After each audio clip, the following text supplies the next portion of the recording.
Hello viewers, how are you? My name is Danish Raza and I am an HSE professional. Right now I am going to discuss foreseeable specified risk of confined space. Let's start with a serious risk of injury to any person at work arising from a fire or explosion is the example of specified risk.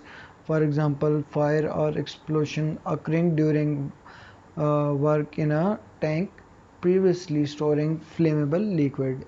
Next specified risk is the loss of consciousness of any person at working or at work arising from an increase in body temperature. For example, loss of consciousness due to heat stress whilst welding in storage vessel.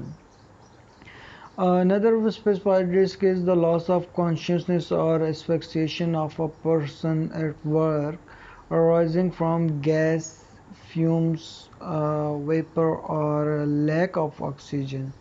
For example, loss of consciousness or asphyxiation from inhalation of fumes generated by disturbance of sludge in sewer. Another specified risk is of the drowning of any person at work arising from an increase in the level of oil liquid. For example, drowning as a water tank is accidentally filled while repair work is being carried inside. Another specified risk is the asphyxiation of any person at work arising from free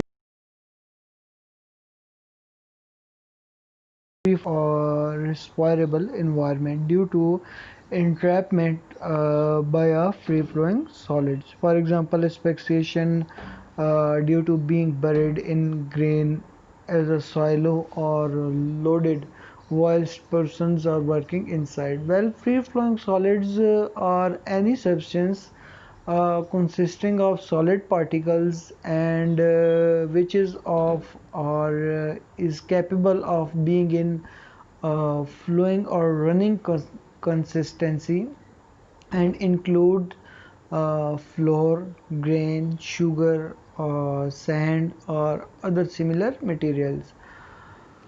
Remember that confined spaces does not have to be small.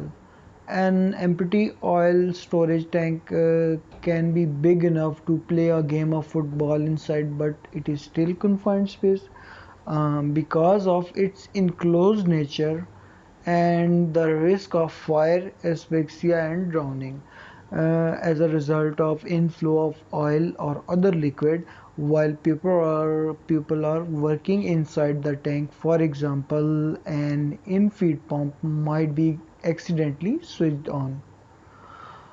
Examples such as these we have discussed involving work in enclosed vessels and tanks are fairly obvious confined spaces, but other examples such as pits in garage vehicle production tracks, trunking ducts, and water courses can also constitute confined spaces if a specified risk is reasonably foreseeable.